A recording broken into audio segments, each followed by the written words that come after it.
Ayan. Hello guys! Mega mega loud shoutout sa lahat ng titingin ng aking video na ito. Yan. 1 kilong galunggong. 1, 2, 3, 4, 5, 6, 7, 8, 9, 10. 10 pieces lahat sila. 10 pieces lahat. 1 kilo. Tas 3 hours ko siyang binabad ng salt. Ano yan? Huwag ka naman mag-English. Asin, tubig, asin, tapos konting bitchin, ganyan. Try kong gumawa ng galunggong na tinapa. Yun, guys. Diba? Galunggong na tinapa. In-steam ko na siya. Binabad ko ng 3 hours sa asin. In-steam ko siya ng 30 minutes. Ngayon, papausukan natin siya. Gagawa tayo ng mixture. Mausok talaga siya. As in, mausok. Ayan. Ayan na yung tinapa. Tinapa. Tinapa na talaga siya, guys. Mamaya ko na ito ipiprito. O, diba? Yung ulo, nasa na yung ulo?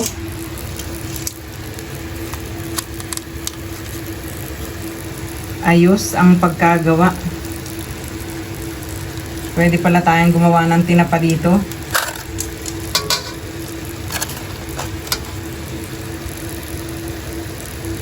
Ang inilagay ko lang ay 5 piraso nung napanood ko siya sa TikTok. Shout out doon sa nagawa ng video. Ayan, nakagawa ako ng tinapa. My own version.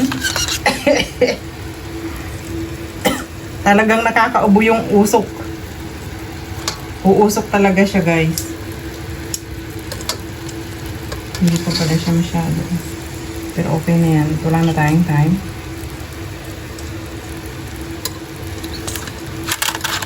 Pinausukan ko siya within 40 minutes. 40 minutes lang.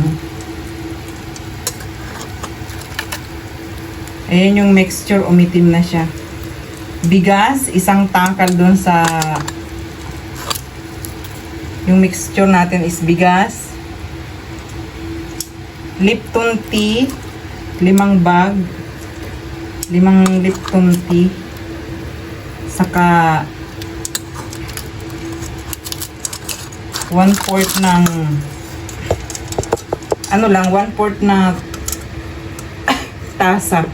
Tasa yung tinakalang ko kanina. Ito hindi ko naman ito binabad sa asin. Tira lang ito sa ulam kahapon. Sinama ko na rin. Umitim.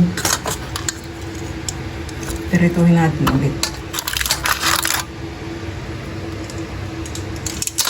Ayan yung mixture na isda pa.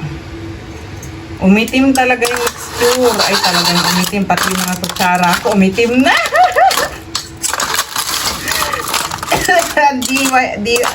DIY na tapa. Ayan, nagkaitim-itim ng mga kutsara.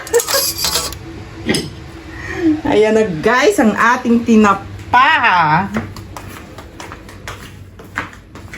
Gumawa ako nito kasi gagawa ako ng pansit palabok. May order sa atin ng pansit palabok. Ay, ang tinapa, problema ko. Ayan na, tinapa na siya. Kaya, pwede palang magtinapa kahit sa bahay ka lang, basta may ganyan ka lang. Pero madami ako nasira. 3 kutsara, ibababad ko na siya sa ibababad ko na siya sa tubig at sabon. Ayan, guys. Thank you sa support.